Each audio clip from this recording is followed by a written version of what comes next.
Hi guys, we are just getting to Napa and just wanted to show you the spot that we chose.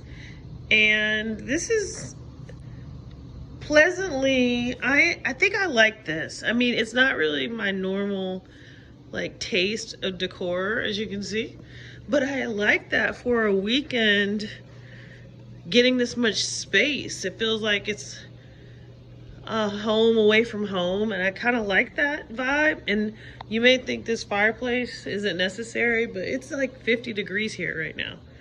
So this room is really actually like a small house. So I'm going to show you guys the bedroom. Husband is probably in here. He's not in here.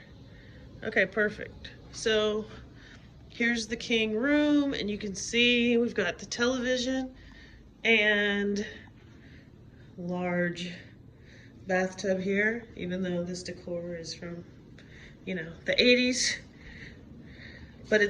But size-wise, it's kind of nice to know about, because if you have a big group, this is a good spot.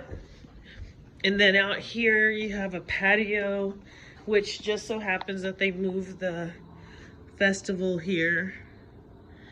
So we'll probably be able to hear everything from wherever we are. And that is our room tour.